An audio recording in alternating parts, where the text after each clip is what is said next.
Okay. The immensity. The immensity that is of the Great Father, the Great Mother, God, is incomprehensible. As you said, it is like all that we know of in the physical is just like sitting in their hand. It's just like sitting there, and they're like, "Oh, look at this," and it's like a miniature diorama. But it's all moving in their love, and they're connected to it. But it's like it's just the immensity of them, the is incomprehensible. And then the divine realm. I did not fully connect as before when I knew there was the divine realm. I saw they were letting me see like a child's play version of it, so that because I wasn't ready to expand that far in grasping the divine realm is the realm that conceives and builds and creates. But those are the divine realm. Okay, a soul. A soul is a speck of God. I mean, like particle of sand speck. Even smaller than that, like an atom speck. It's like a speck. But it's fantastic and immense and wonderful and great. But it's like that, and it's all valued. I mean, the speck that's in a butterfly is just as beautiful as the speck of a sequoia. It's not like, oh, this speck is that's hard to explain that here, where everything is judged and has this weird value system. It's all loved and valued, and it's just so beautiful and moving. It's not like you have a painting or something and it's beautiful, it's there. It's like continuously always moving and undulating and adjusting, but every time it moves, the picture is always changing and moving, but it's like multi-dimensional, changing and weaving into, and it's always unexpected, and it's always beautiful. Somehow it's always balanced. It's weird. And there's these songs and these sounds, and it's beautiful. It's so beautiful. And it's like I said, think of it like if you think of it like everything that is physical, existing like in the palm of the hand. It's not even physical, even spiritual. Oh yeah, even the spiritual. What they know is the spiritual. It's just still in their palm of their hand. And so God has decided to pour Himself into there, and go in and personally be realigning, readjusting, fixing it. But if He were to just go, okay, whew, it would go, whew, whew, and everything would technically be okay, because all that of God will still be, all those specks with the divinity will still exist, because they cannot be destroyed, and they will be like poof, sparkle, what? But it's not His intention. All this work has been to do it. The physical would not be here. Yeah. It would, but the divine would be fine. The physical would poof. It would poof into a billion spark. A billion is underrated, but like billion little tiny sparkles. But that's not what He wants to do. So He's being nice and taking His time and coming up with this. It's this how could you even begin? It's like layers upon layers of interwoven. I'm going to say fine lace, because fine lace has the beauty of the interconnectedness. But it's like interdimensional. It's like in all the dimensions are in, and they're all. And He's working on making this frame lace work, through which divinity circuit board, but it's beautiful lace-like. So that as he comes in and everything's aligned, it all aligns within this framework and doesn't just go poof. It stays within the lines of the framework and like zoom, zoom, zoom, zoom, zoom, zoom, zoom, zoom, zoom. And then as the divinity moves, it'll be moving through and fixing and but it's all going to be interconnecting. It's like a brace structure work. It's like a brace structure work, lace looking scaffolding circuit board of divinity. Do you have any idea what I'm trying to... I see it. I see it clearly. Sort of. I can sort of get a hint visually. And it's... Ah. Okay. But to try and draw it out, you can't. Oh my goodness. It's because... It's like... It's ever... Look at the sponge. It's ever moving and changing and connecting and reconnecting and it's like... You look at a sponge like microscope or bone fibers or brain cells. But it's all... The closest thing could be if you had a physical, delicate fractals that are alive and which everything is connected to everything else. Yeah. Do you have it? Okay. I can get an image, yeah. Okay, because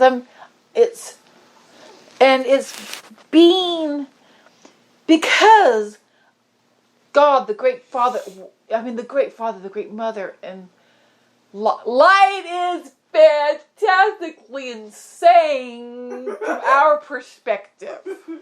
It's not really insane. But from this perspective, it's like... He's a bit nutter. Because he's not...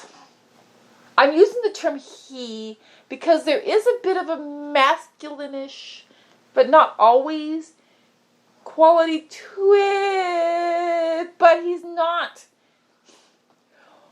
What we know of his souls have a sense of knowledge of themselves and interacting with themselves, and you have a sense of self that has a very, you have a mind and a heart and this and that idea of way of seeing and expressing yourself can be applied in some way to the Great Father and the Great Mother, and even in an ishy corner way to God. But light is completely different. Light is not like that at all. So, I don't know why I always think of light over here. I don't think light's on this side. But in order, because they exist outside of time. Yeah. Time is just like, okay. So they can do this, and they could take what we would consider to be forever in doing this because it's being done. But it also has to happen instantly at the same time. Forever and an instant are the same thing. Do you understand what I'm saying? Okay. So as forever and instant, they're doing this, but because this was not anything, this concept was not part of any of the original plan at all.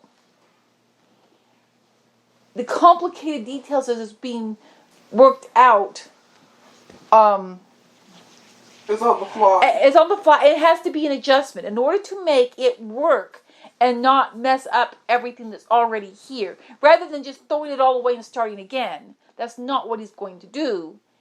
He's going to... So in order to keep it all here while totally remaking it at the same time... Is he basically MacGyvering? It's not like... I'm trying to think of like remodeling and different things to explain. It's like... Big Bang Okay, 2? Imagine this. You have a house, but you want to remodel your house. You want to add on new rooms. You want to put in new plumbing. You want to put in new electricity. You want to paint everything. You want to put in the furnishings, okay? But this is what's going to happen. You're going to sit in the middle of your house. And this is the house, and your house is as it normally is in an everyday situation, and you know what you want. And you close your eyes, and you open your eyes, and one level of it is done. And you close your eyes, and you open eyes, another level of it is done. And you close your eyes and you open your eyes. And as you do this, every time you close your eyes and open, it's already done. Because as you close your eyes and your open eyes, all the work is being done. If you were to keep your eyes open, it would be like, you know how in some movies they do those time-lapse things? Yes. It would be like watching a time-lapse at a tremendous speed, seeing everything being done, but it's not being done by people. It's doing itself. So like the light fixture is morphing and changing into another light fixture, but it's the same light fixture. And the wall is moving and undulating, but it's doing it, but it's happening in such a way that you have to be able to remain in the house and never have to leave the house while it's doing it. Okay, but close your eyes sounds much easier way to do it. So you just close your eyes, you open, and you notice there's changes. And you close your eyes and you open, but it's going toward the end result of what you imagined and dreamed it would be. And it's going to be that. But getting all the pieces of all the divinity aligning and moving and doing to do this is I'm trying my best to explain this. You're doing a pretty good job, from what I can tell. It's best to just try to stay calm. Align yourself with divinity as closely as possible, whenever possible. Breathe and just align with divinity, because if you are a part of that house that is not a part that you want it to be, if you have parts of you that are part of the house that you cannot be in the finished product, the morphing process of changing it in from what was there to what needs to be could be more difficult and uncomfortable rather than pleasant and enlightening and wonderful. So it depends on how, the more aligned into divinity you are, the more smooth and in line, because then you're connected to everything that's moving and everything just is like wonderful and smooth and oh how lovely. But if you are fighting the parts of it because it is going to do that, but if you're trying to push against it while it's doing it, the friction is really bad. And we are in the place of where lots of stuff is starting to dismantle. Lots of things that were there are starting to come off. And those where we are in this understanding do not realize what is happening, because their souls know what's happening. But those who in the part of forgetfulness do not know what's happening. They're panicking about trying to keep everything together. You can't keep it together. It is morphing. It is going to morph. The morphing is just starting. And we're starting to see, like maybe the chair underneath you is morphing as you're sitting on it. So it's like it feels wiggly and wobbly and it doesn't feel comfortable. You're like, am I going to fall on the floor and hit my head? But as long as you stand in your divinity or you sit in your divinity, you're fine. But in that movie Contact, where they sent her plans and she had to sit in the chair and they were like, oh, that chair is not stabilized. No, it doesn't have a chair. It didn't have a chair at all. Well, you need someplace to sit to stabilize and keep you. And she only survived because she got out of the chair.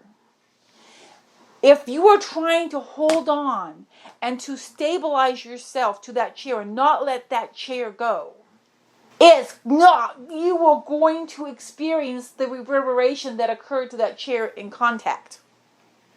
It is not where you want to be. Just release, let go, let it happen, and then you'll be fine. There might be a little bit, there's that chair I used to sit in. But as long as you do what's right, you stay in your divinity, you'll get through the whole process, you'll come to the other side and like, what on earth was I doing before?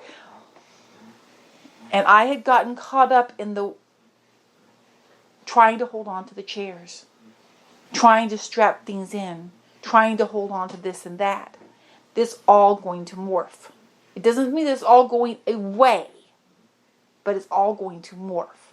What it's going to morph into is going to be what's in line with divinity, and that which was any part of that which we are attached to, which was not aligned to divinity, is going to morph away, and morph in. So do not say, oh, but I had someone who contacted me and said something about, oh, I really love programming and working on computers. Is that going to go away?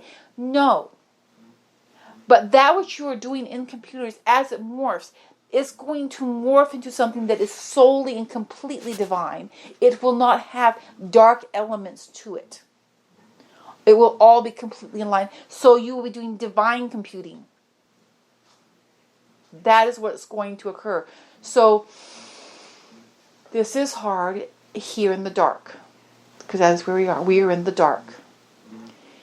This is hard because we can't understand and grasp what's going on, and we get anxious and we get mad and we get scared and we want to make it fit and understand it, but I'm sorry, we can't here. We can't. Not really. I mean, I'm trying, but that's where the part about trust comes in. In this situation, we're just going to have to trust. There is going to come a point where everyone will eventually trust divinity. They've learned to not trust, but it's going to come back to that, where everything is going to be it is not going to be the way people have pictured the idea of the dream and heaven and stuff like that, because that is still, it's going to be better than that. It's going to be brighter than that. It's going to be more fully divine. It is going, and divine, I mean that of the creative divine realm. It's going to be more fully that which is God, not necessarily that which is a prettier version of what we have here. It is going to be a divine expression of what we have here. And I needed this. Yes. Too much was cracking up around me. I was looking too much at the boulders around me and listening to people complain about this and listening to that and getting caught up in that, and not, I needed to peek. Just a little peek. Yeah. To understand. If you hook back. Because it's not, it's not what people think it's going to be. It's not what those of the other dimensions are telling them it's going to be. That was probably a possibility or concept. No, if we just continued following the pattern like that, we're not going to anymore. We're not, that is done with. It's done. It's not, we're not following that pattern anymore. That pattern had too many problems. And we're not going to remake it. And because when you remake something like that, if you try to hold on to, okay, if you have a road, and the road has a stream that goes under one part, and you have like a culvert or something underneath it, so the streams can move, or a bridge to go under. But that bridge keeps washing out. Well, so okay, let's build a bigger, stronger bridge. But every time you build a bigger and stronger bridge or more culverts, the road keeps washing out and keeps washing out. Sooner or later, you have to realize that that road can't be there anymore. It just can't be there anymore.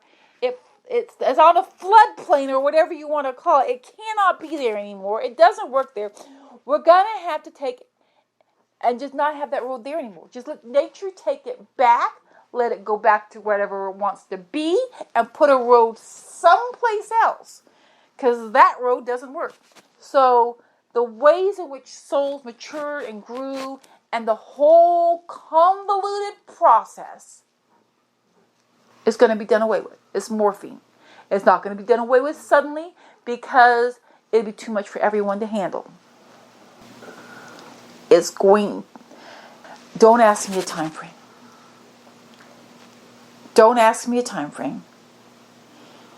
Because it's already happening. But you have a large part of this physical universe which are very devoted to the previous paths. And they're creating a lot of resistance and what ifs and trying to not have it happen. Or to save the parts that they like. Not realizing they're not really losing it, they're just going to have a divine version. But they're panicking. So, once we can get over the point, okay, this is how this is going to occur. There's going to be the initial pulling, tugging, fighting them along part. Which, guys, you all, I don't mean you specifically, but you all these physical peoples, wherever dimension they're in, y'all are the ones that are slowing it all down and making it difficult now. Just telling you that. Once you can start to realize that things are okay and work along with what's happening, then it will speed up even faster and become smoother. And then there will be a haboob big change. It'll go whoof and it'll flip over. Now after the haboob, that's when it's really going to take off, the changing and the expanding.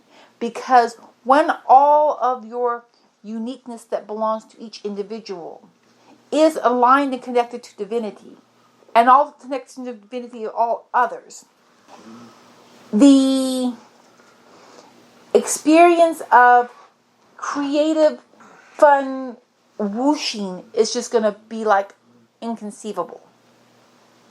It's just going to just take off.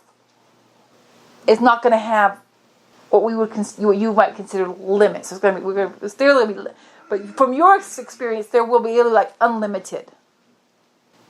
So it's not like one day it'll be this, the haboob will come, and the next day it'll be that. In the way it is, it'll be a slow realigning, readjusting, like it's done with braces. And then, as you get just about to the right point, or the braces would come off, that's when the haboob will hit. And you're going to be already doing a lot better. That's going to be the kickstart into something you could not comprehend. That's it, guys.